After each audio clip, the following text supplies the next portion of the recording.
So, hi everyone. Welcome Welcome to today's presentation. Just a few housekeeping items before we get started. I just wanted to mention that if you wanted to keep yourselves on mute as the presentation is going on, then feel free. You could unmute yourself to ask any questions, and we'll save the questions till the end.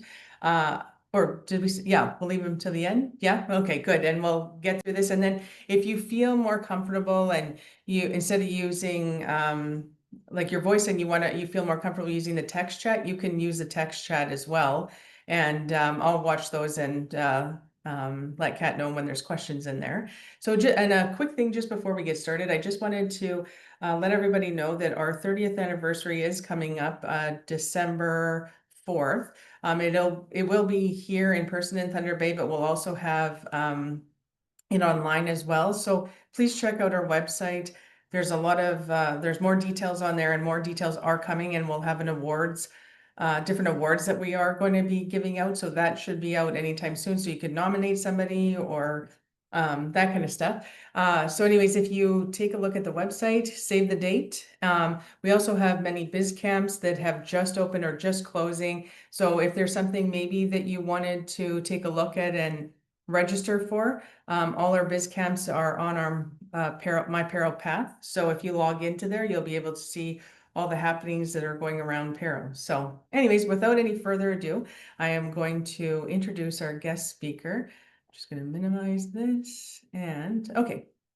So I just wanted to introduce Catalina Margulls, who is an author, speaker, coach, and reinvention catalyst, a former journalist and content strategist for brands like Elle and Walmart. Catalina brings decades of storytelling experience to everything she does.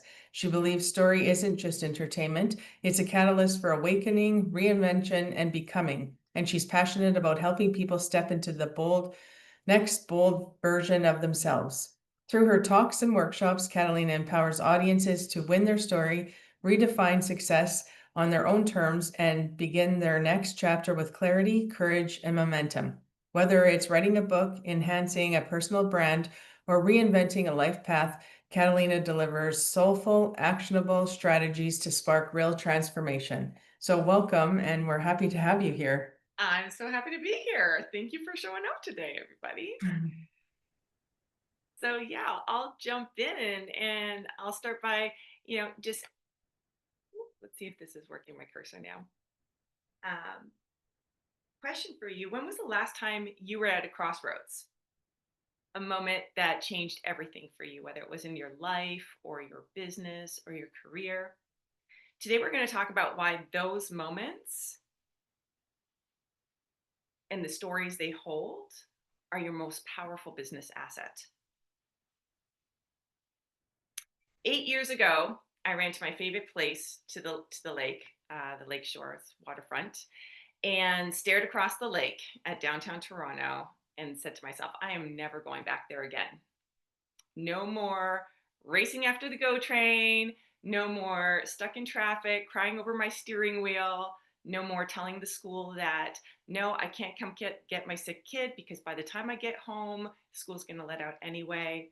No more getting to daycare and my kids being the last ones getting picked up, and it's still not being enough at the office.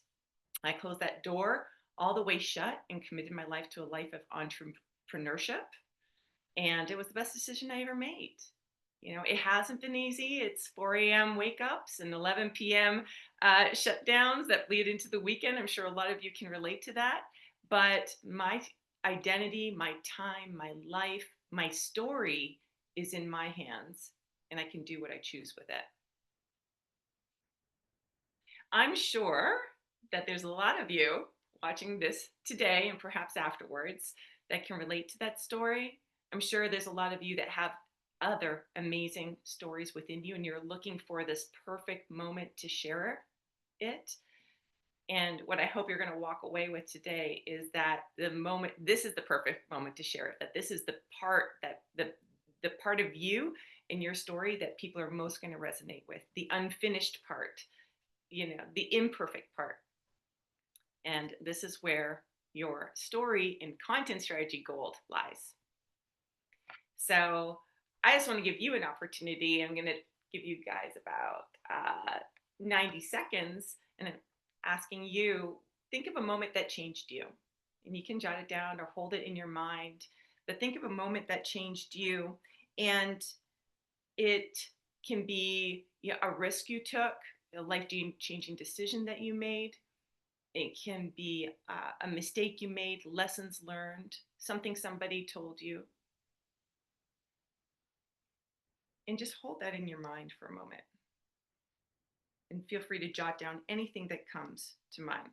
No filter. This is just for you. First draft is for you. Second draft is for everybody else.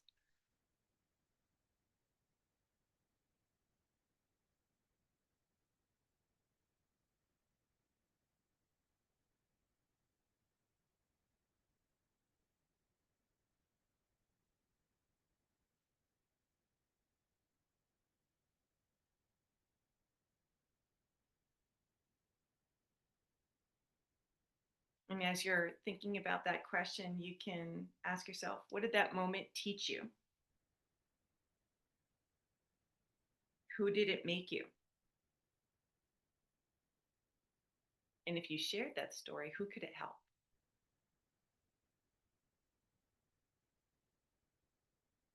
And that's the power of story. And chances are the next chapter you're searching for is already in the stories you've been living all along.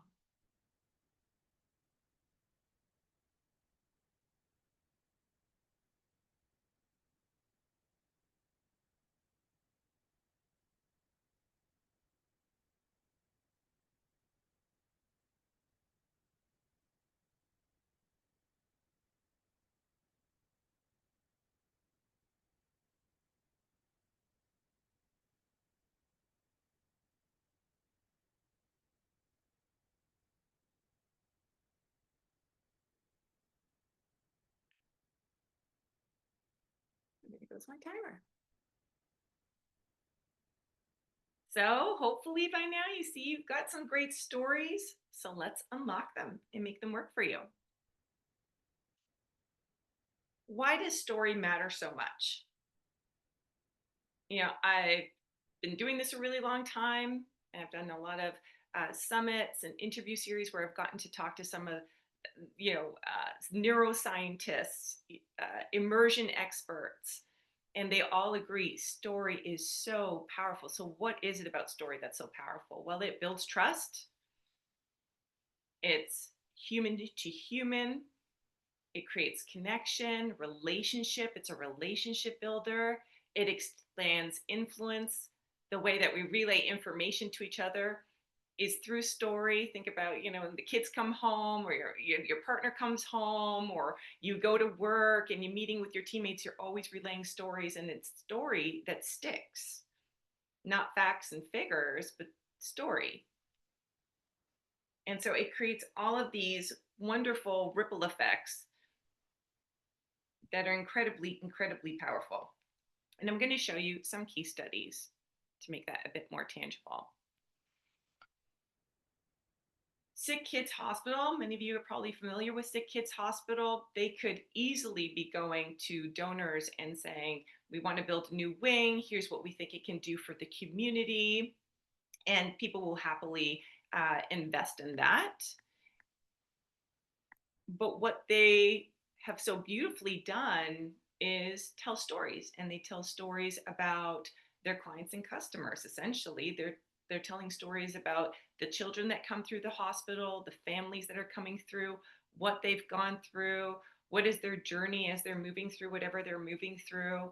And they know that people invest in people, and people don't invest in hospital operating equipment. But you know, you tell these stories of these families, and it just opens people's heart in a completely different way, and really allows the community to rally around them and do everything they can because they are so moved and so emotionally invested in these stories.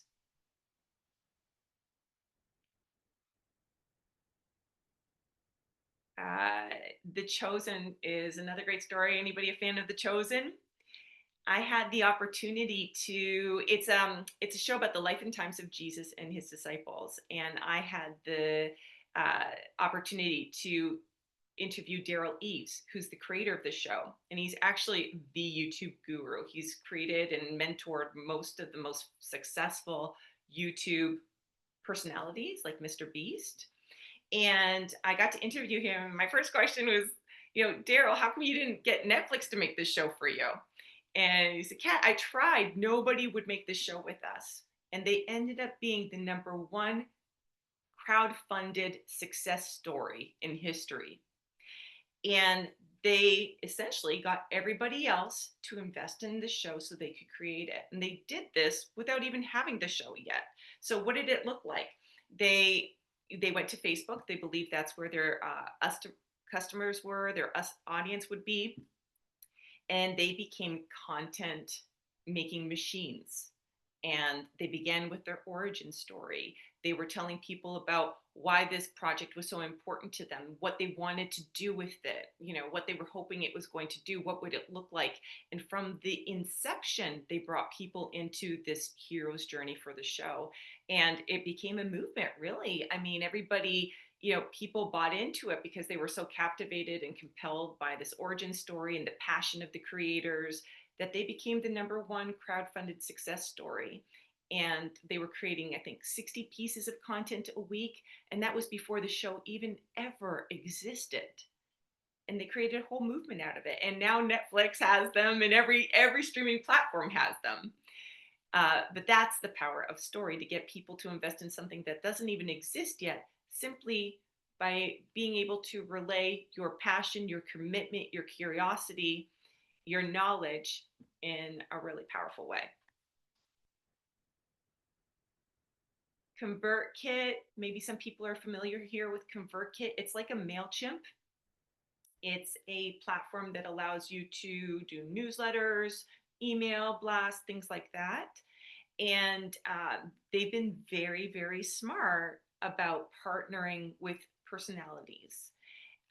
So they could, you could go to ConvertKit's website and they could tell you about all their cool features and what makes them different from MailChimp and the other newsletter distribution platforms that are out there.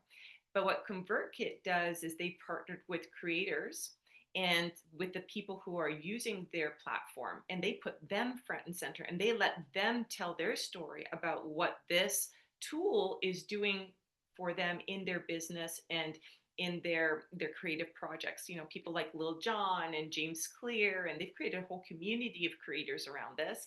But they've really focused on the people, not the features. Even if they keep working on the features and trying to make things better, they've really focused on the people, and they let these people talk about how they're using this tool and what it's allowing them to do and create.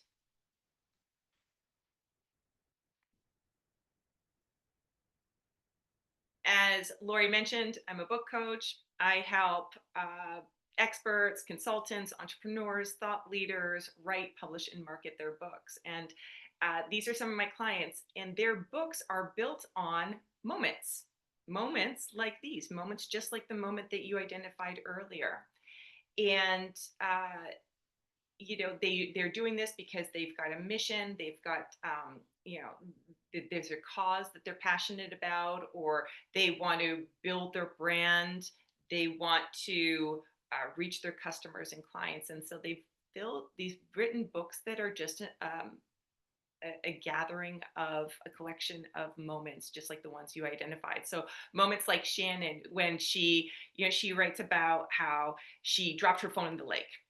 She was up at the cottage. She'd been working nonstop. She finally takes a week off of work from a very high, profile corporate job, and was not supposed to be working at all, and is trying to juggle doing all the things, and her phone falls in the lake, and she's like, that's it, I'm out. And she went on the computer and literally started Googling, alternative career paths, and became a coach and speaker, and travels around the world. Maybe you've seen her on breakfast television talking about her book and talking about the different things that she advocates for.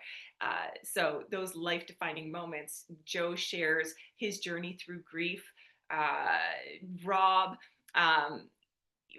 talks about, he actually became a LinkedIn sensation because on LinkedIn, he announced when he was leaving leaving his corporate gig to jump into entrepreneurship, and he got a huge LinkedIn following because people were like, "Oh my god, he's like doing it and we're in it with him." And he writes about that in his book. And Matt, he helps college athletes get their dream placements in college, and he shares from the mistakes he made, all the lessons that he learned, all the things he wished he and his parents knew. He's trying to pay it forward by providing kids and families with that kind of knowledge so that they can get those dream placements. So these are all moments like these, just like those moments, that builds connection, that shows people why they do, why they care. There's that saying, like, people don't care what you do, they care about why you do it.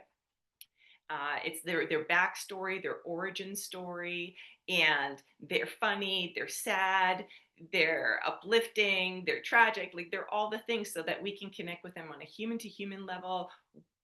And it does so many other things, which I'm going to jump into next. So, the moment that made you, now that you've identified at least one moment that made you, and I know you have many, many others, how do you tell that story? So, there's a very simple framework you can use, and it can work for everything from a pitch to your investors, pitch to your clients, your customers, to a reel, to a keynote, to a book, if that's what you've got in mind. They all follow pretty much the same framework. And I break it down in terms of hook, heart, head, close. Now, hook is a question, kind of like I did at the beginning of the presentation. Have you ever stood at a crossroads? It can be yeah, it can be, anything that captures the attention off the hop. And then heart is like what you were wrestling with, what were you going through, what was your experience. Head is the part where you reflect on the lessons learned. How did that change you? Who did it make you? What changed after that? How did you start doing business differently after that? And then close can be a call to action, or it can be an invitation uh, of some sort. So hook, heart, head, close. And literally, that's the framework for anything from a reel to a keynote. Last year, Rob, who was pictured in the orange background, invited me to speak at his 1-day workshop. And he already had a speaker lined up. It fell through. And with 48 hours notice, he's like, "Kat, can you step in? I really need you to get up here and do your thing." And I'm like, absolutely, I'm all in. And so even though I'm always talking about the power of story and, how to share it, uh, I still wanted to create something special and unique for his workshop day and for his audience. And so I, intensely worked on a presentation, and it was sort of a new build for me, new slides, new script. And I arrived there that morning, and I have my notes on my phone, and I have the clicker for my slides, and I'm used to being mic'd in with the lavalier, right? With like the head thing or whatever. And the tech guy hands me a microphone. I'm like, "Oh no, I only have two hands, but now I have a clicker, I have a microphone, I have my phone, and I have a brand new presentation that's, immaculately scripted." And I ended up handing over the clicker for the slideshow. And I pretty much fumbled through the rest of the presentation. They didn't know when to click through, where we were going with it. And that threw me off. And I mean, in the end, people got what they got. I even got some clients miraculously out of it. But it was a big lesson for me in trusting myself. I know what I know, and I'm just talking about what I know and sharing from the heart. And I just get to trust that whatever gets to come through me that day for the people who are in attendance is going to come through. But it was a real lesson in self trust and surrender. So, how does a story like that sell your products or services? You're like, yes, okay, great, I get it. I've got the moments that made me, I've got a framework of how to move through that story. But how did that clicker story sell me some clients, get me some new clients. And it does it almost on a subconscious level. And so I'm going to help you kind of bridge the gap between story to brand. And so what it's doing is it's working on a brand level, which is showing my values in action. It's showing a value of authenticity, intuition, courage, imperfect leadership. And basically, people are going to vibe with that brand, right? They're going to vibe with it or they're not, but they're going to be very clear on whether we're a good fit simply in how my values were displayed in that example. It shows leadership because, well, I was invited to do a talk. Obviously, somebody thought I was an authority on the subject matter, and it shows the imperfect leadership and the um, willing to jump in, willing to get it wrong. These are all things that I want to model for the people that I work with because storytelling is vulnerable. And so if they want to have, the person with the best story wins. And if you want to write a great story, there's a level of vulnerability to it. And so I'm modeling that for them about how to navigate that. And then it grows influence because now I've got a story that I can share with you as well, who weren't there that day. It's something I can joke about with my clients. It's something I can use in my LinkedIn post. It's something I can use in my newsletter. It's a story that travels. And so while I'm not pitching somebody exactly a product or service, I'm bringing them into my sphere through story. We're getting to build a relationship, trust, authority, influence, and that's all the first steps. Some brands that have done this really well to make it more tangible for you. Okay, so Steve Jobs and Apple are a really interesting case. So, people who identify with Apple products identify as creative. It's the beauty of simplicity, it's creativity, and he obviously advocated for all of those things.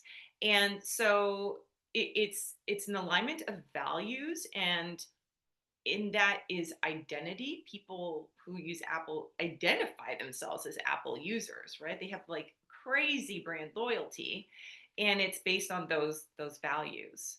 And they've done that because of, I think a lot of people are familiar with Apple's story and Steve Jobs' story, and with him as the face of the brand. And so it's things like the origin story, it's founder stories, and the ups and downs and the challenges and the valleys that they've been through. It's through those founder stories that they've been able to um, ground their values that other people identify with, and then they have like this shared identity. So it's a very, very strong um, use of branding and storytelling to reinforce that. On the other hand, you've got Starbucks. So again, these brands know that people invest in people. They can't just get by on a great coffee product alone. So what are they doing? They're putting their people front and center. They showcase the baristas. They're having barista championships. They have there's just another brand. I forget the name of the pizza joint, but they have pizza making contests for their pizza makers, and people are connecting with the baristas, they're connecting with the pizza makers, and some of these people have like their own Instagrams, and they become influencers and personalities because that's what people are really connecting with and excited about. And so they're putting their team and their team stories front and center to allow for that human connection. American Idol is, just off the charts success story. And they've done that through their customer and client stories. You know, if it were just a talent competition, it would not have been so meaningful to so many people over so many years. But it's those heroes' journey and the stories of the contestants that come on the show, and they share what it took for them to get there and what they've gone through in their life and why singing is so important to them and why this dream is so important to them. And that's what keeps people coming and tuning in week after week through all the different franchises and iterations. People are really connecting with their, so-called clients and customers, which are the singing contestants. People invest in people and people stories. So, question for you is, what's one client story you could share this week that shows your values, your leadership, and your influence? It could be a win. It could be, a problem you had to solve together. It could be a question or problem that somebody brought to you. It could be somebody who touched your heart in some way, or maybe changed the way that you do business. It could be, a client reaching out years later to let you know about the ripple effect of your working relationship and what you did together. And I'll just give you a few moments to jot that down.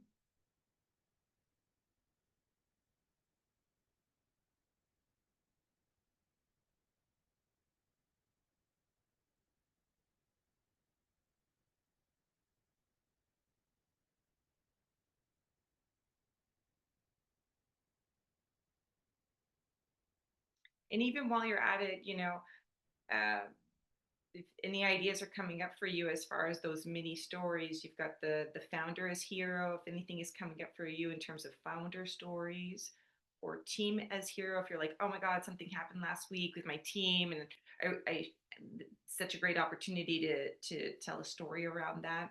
And then of course the customer and client stories. They're all mini hero journeys that inspire audiences, uh, that show your values in action, that show your leadership, your solutions, that build trust, that build connection.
So now I want to introduce you to something I call the story bank. Although this is a picture of a vault, but the story bank. And so the story bank for me is where your stories go.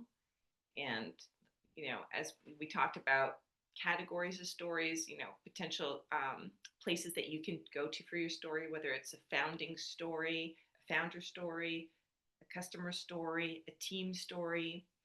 And what I'm doing, and what I encourage you to do, is keep a running log of these stories. As a fiction author myself, that's my book over there. And what I coach my authors on. I'm a huge fan of stand-up comedy, and Jerry Seinfeld especially. And Jerry Seinfeld has like a filing cabinet, and he calls them bits. He keeps all these little bits, and then he pulls his bits and he creates a show, a set out of that. And so I'm always jotting. I have a sweater that says, "Anything you do or say may appear in my book." And so People are telling me their stories, or my kids say something funny. It's like it's going down. I don't know where I'm going to use it. I don't know when I'm going to use it, but I'm jotting everything down. All these sort of story opportunities, and I guess also what I'm encouraging you to do is have a story mindset, that you're seeking out these opportunities and stories, whether it's maybe something somebody said, or something that happened at work, or somebody that walks in your shop, or uh, you know something, some disaster that happens, and you might have to wait for the resolution, like you might have to wait for the happy ending part to happen. But I even like it when I'm in breakdown, because I'm like, I'll write that down, and then I'll write about what how it all turned out great afterwards, right? And so just keep a running log of all these ideas. And I'm even working on my newsletter. I'm always jotting down content ideas for my newsletter, and then on the week of, I'm like, this is where I feel thematically I'd like to go, and I just pull from all those bits. So I encourage you to keep a running log of moments, quotes, observations. Maybe encourage your team to do that too, who knows? And then you then setting aside maybe one day a month, or one day a week, or 1 hour a week, where you go through that, and from that you can create maybe 3 to 4 ready to publish, fully fledged stories using the hook, heart, head, close framework. And I like to story batch too. I'll try to do all my my newsletters, my social media posts all in one day, and then schedule everything so I can move off that and move to something else. Some people do that once a month, maybe 1 or 2 days a month, whatever works for you. So a story mindset, and then a story bank, where you're putting all these content pieces together, and a story batching ritual to really help you harness all the stories as they're happening. And you don't have to figure, like I say to my authors, you don't have to know how it ends just yet. And you don't have to know how you're going to share it or who you're going to tell it to just yet. But at least when you're ready, you don't have to face a blank screen, because you already have all these bits, like Jerry would say. And so, quick courage check. What part of your story, of these stories, is scaring you to share? And I get it. I totally get it. And often those parts are the most powerful and the most resonating. Courage isn't about perfection, it's about telling the truth anyway. And the next chapter of your business, your leadership, your legacy, it doesn't start with a strategy or marketing plan. It starts with one brave story told by you. And the moment you choose to own it, you become the author of the impact you want to create. And this is how story is going to catapult you to your next level of leadership and impact, the next level for your brand and your business. Owning your story is the first step. Using it to lead, inspire, and create impact is how you leave a legacy.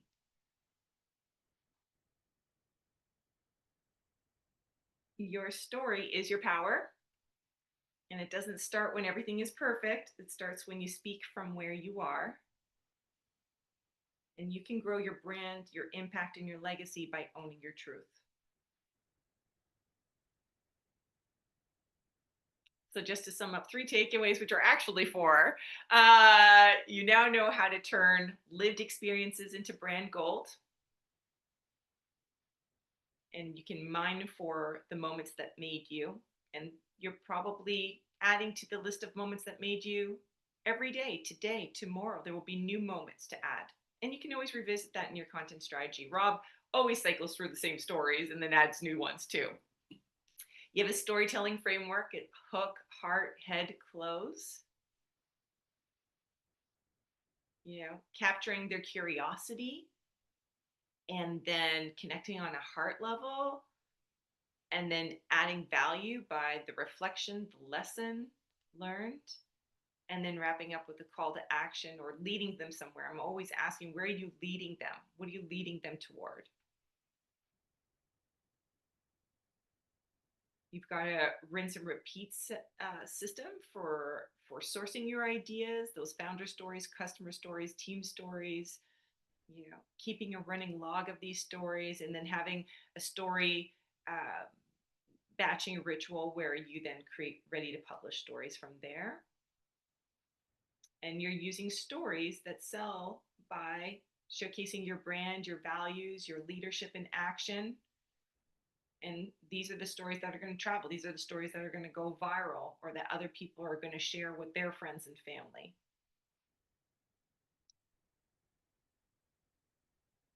Every time you own your story, you take the pen back. You're not just telling people where you've been, you're setting the stage for where you're going.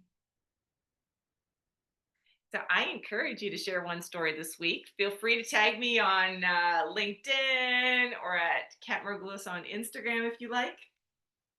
And I do have a story prompt guide. So if you scan this QR code, there's a little survey, and at the end there's a download, and it's a bunch of prompts that can help you, get those creative juices flowing if you feel like you'd like a little extra help. And you're always welcome if you want to dive into your story a little bit deeper with me. You're always welcome to reach out to me at katmargulls.com/contact. And I'm very excited to see what you guys create from here. Thank you for having me. Thank you so much. Really appreciate this. Now we could, I'm just going to open up the chat here. Yeah. There was, okay, Alexia said, absolutely agree, Kat. The last crossroad was in January 2025 for me when I was laid off, had no choice to go full-time for my business, 123 Finance. I was thinking about quitting anyway, but was debating, and God decided I was ready, and that was my time. Michelle said, turning 60, this is a new decade about taking time for me. Love it. Yeah. Love it. Love it. Yes, I'm curious. I'm happy to dive in. You guys feel free to put anything in there that you want to workshop. I know we've got time. I'm good for a while still. Alexia, I'm curious. So you doubled down on your business and full commitment there, and congratulations and kudos to you. And that's exactly what I think God is doing in your life. So it's awesome. Sometimes we just need, kick in the pants. I've had my share. And I'm curious, is do you share? Do you have a content strategy? Do you share your story with others, and how does that resonate, or how is that working for you? Thank you, actually, Kat. Thank you so much for the content, amazing workshop. And I had actually a question about that. Because yeah, I was working, I've always worked in banks all my life. Now I'm a financial literacy educator. I launched my business in October 2024, and I'm full-time since January 2025 because I was laid off, and I was thinking about quitting and all that, but I was like, oh my God, I'm not gonna have revenue, fixed revenue anymore. And 9 to 5 is something that I did all my life, right? So when they laid me off, I was like, okay, this is my sign, and they laid me off, so I'm gonna receive EI, and when I'm not receiving revenues for my business, is gonna balance. So that's great. I'm in the best position actually as an entrepreneur because I'm still getting revenues while I'm building my business. I still got EI.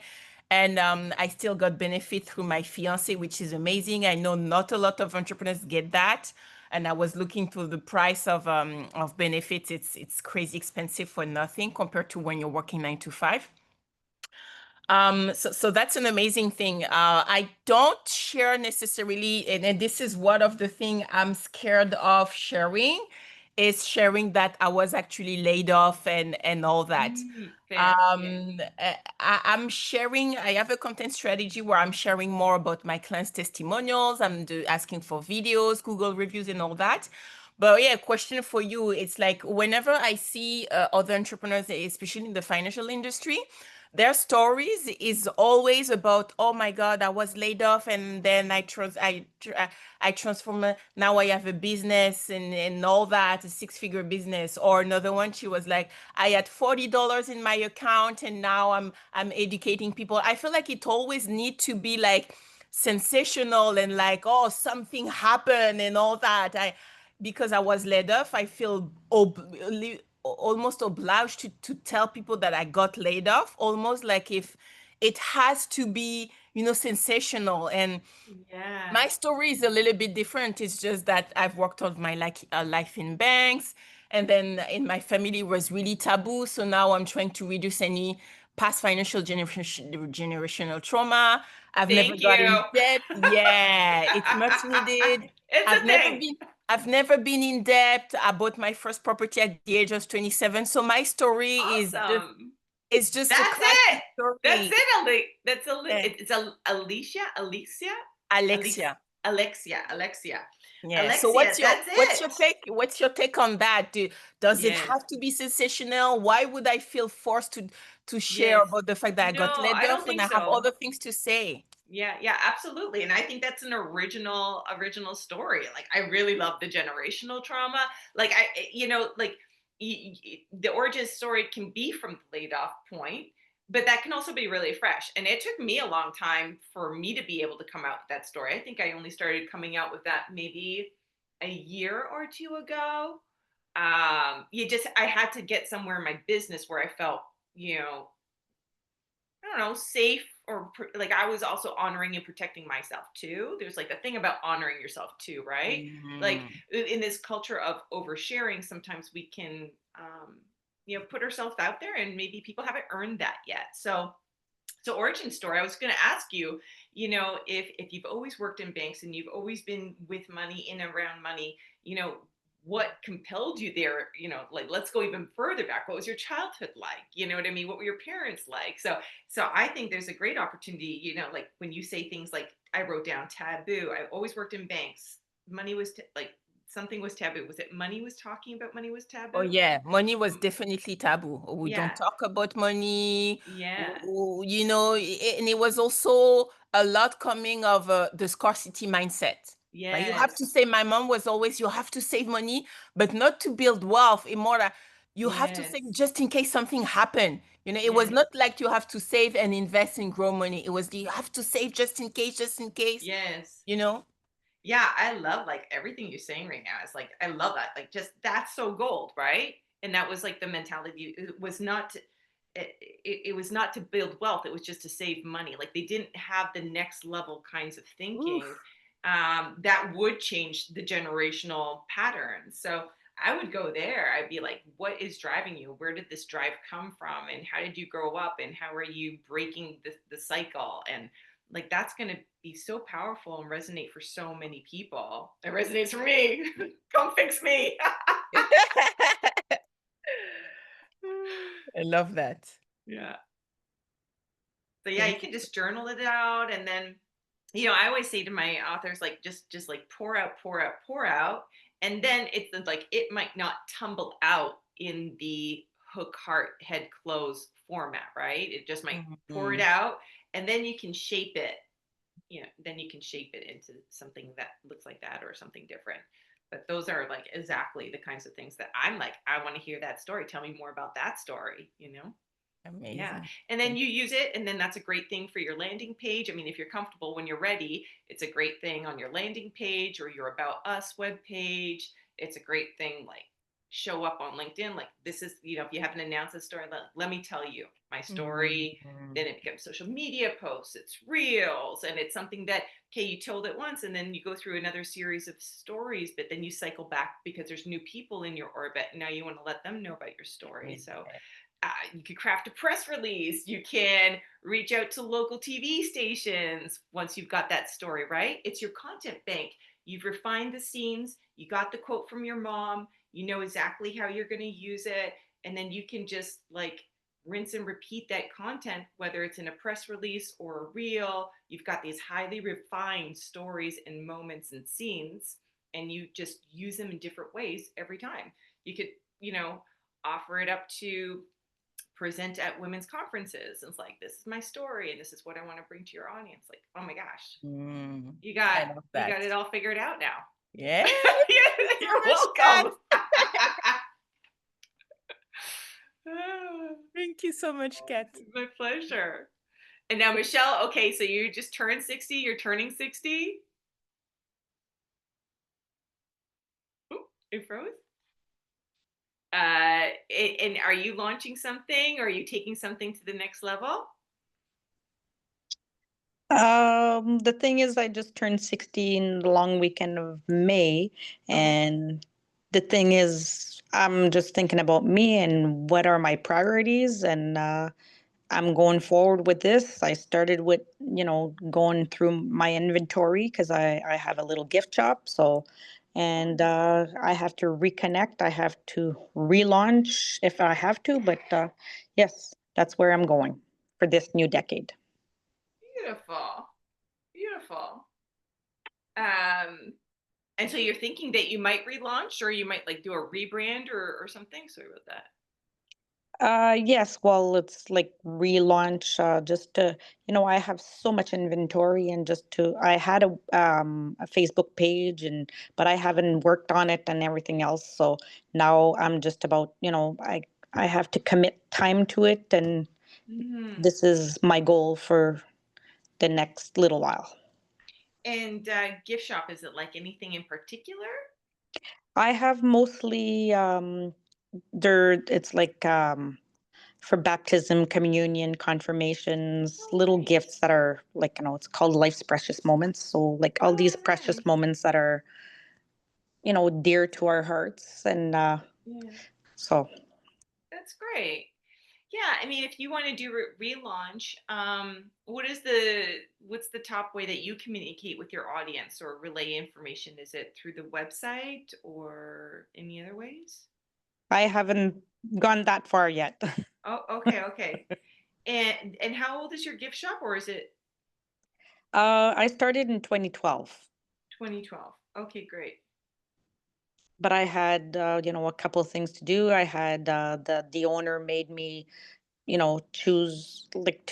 chose to throw me out. So I had to reinvent myself. I took my business on the road. And so that's where I'm trying to, so, and then there's less and less activities going on. Like if I go to an event on a weekend, it's going to cost me like $500. Well, you have to sell a lot of rosaries for $500. Yeah. So Um, just to come out even. yes, yes.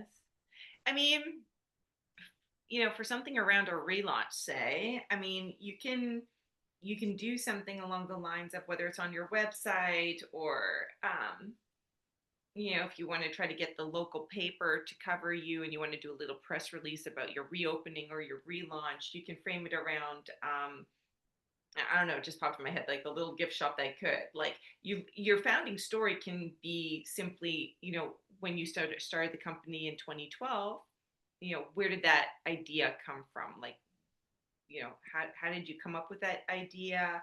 And then you can talk about the journey a little bit. Like I like hearing about, your traveling business. I thought that was sweet. It brings pictures to my mind. And that, you can full circle is we're here, our doors are opening, we're kind of whatever it is, whatever the relaunch gets to look like for you is I'm expanding into these kinds of things I'll be happening in the store. But yeah, for you, this is like a founder story of like why you started the business and your business journey and what's leading you up to, the relaunch or revamp now. And that's something that can appear on your website. It can be in press release again for the local paper to cover, um, or your Instagram content, all those different places that you could show up. But Yes, those are because my I know opportunities. my kids are pretty savvy with technology, so we could do a Yeah, podcast. We could do, I don't know. yeah, I'm not quite sure yet because if I go too big yet, like, do I need employees? Do I want to get back into that? Do I have time? yeah. Because I still work outside of my business part time. So, do I rebranch myself? Hmm. It's all Hmm. questions, but it's bringing on a new decade. Yes, it's a new Yeah, decade, new challenges, yeah. My exciting. doors are wide open. Very cool. Very cool. Congratulations. Thank you. Michelle Mayu, what are you up to? What are you doing? Yes, I'd love to share. It was amazing to hear from everyone. Just, sparked when Alexia was talking. I was like, oh my God, I just walked away from a full-time job after being off for a decade taking care of my mental health. So I integrated and come to the realization that, a 9 to 5 for my own well-being, I couldn't do it. Well, I could, but I would be pushing my boundaries and not taking care of myself the way that I needed to take care of myself. So I walked away. So say similar, applied for EI. That I didn't get EI. Back in the day, I was on disability. I was getting CPP disability. So I actually reapplied for CPP because I wasn't ready to quite launch, nudge. And I was like, okay, I'm doing this. And of course, I was already integrated into my community in terms of community partners. I've worked in the not-for-profit sector for more than 20 years. So I have connections, and I rebuilt that when I went back to some kind of work. And so I thought, it's going to go and launch, and, those connections are still there, but nobody was biting. Not that biting, but, so okay, I kind of broke it down to it's this marketing thing. I don't understand marketing, and I still don't understand, but I'm still working out what my channels are. Yeah. What I've been doing is I've been creating opportunities in community and giving wellness talks. And Oh, that's lovely.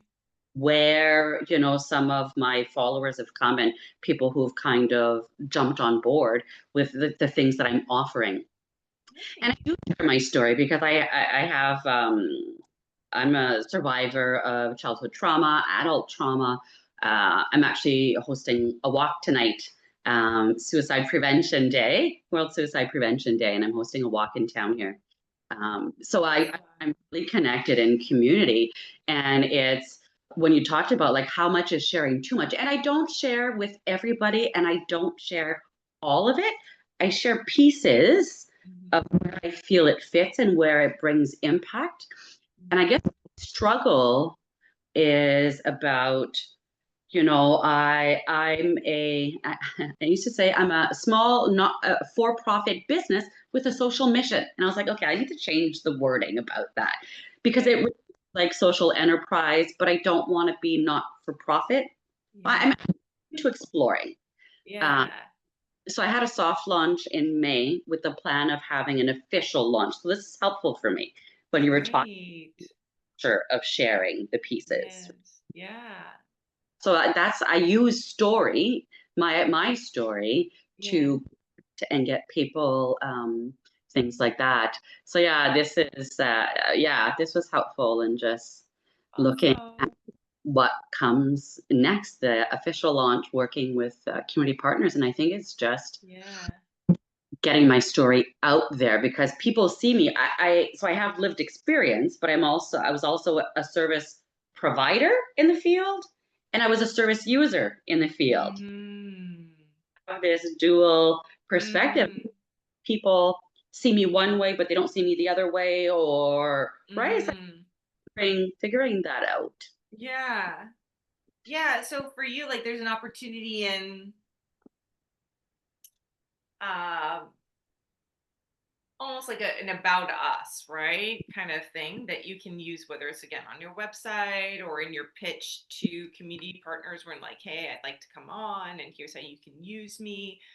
Just getting really clear on what that story will be for that particular audience. And like you said, maybe it's going to, I have a bio for my speaking page and I have a different bio for my author page. So you could have different bios where you share different aspects depending on what they're looking for and what they're going to get out of it. And so maybe coming up with, maybe 2 or 3 different versions, like maybe one is, so your business would be built on your clients and customers would be community partners that might bring you on for a talk or something like that. So I do direct services for trauma recovery.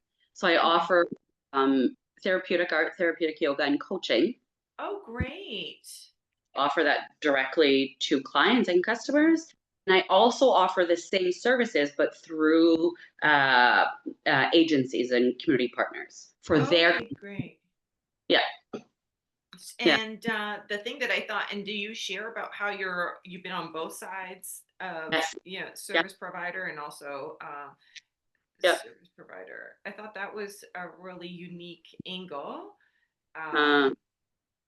And so, working that into your story and again, you might not need to go into too much of the lived experiences with those sort of about me pitches, but it just gives enough information where it's like, you know, why you're not coming out and saying it so much, but it's showcasing like why you care, what you know, Yeah.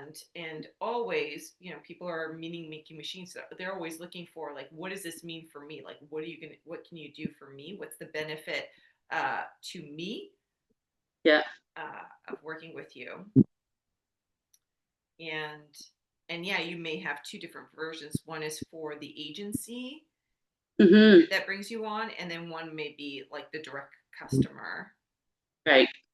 And then once you've got that piece of content, again, it can be it can be part of your pitch to them, or you know, cover letter, or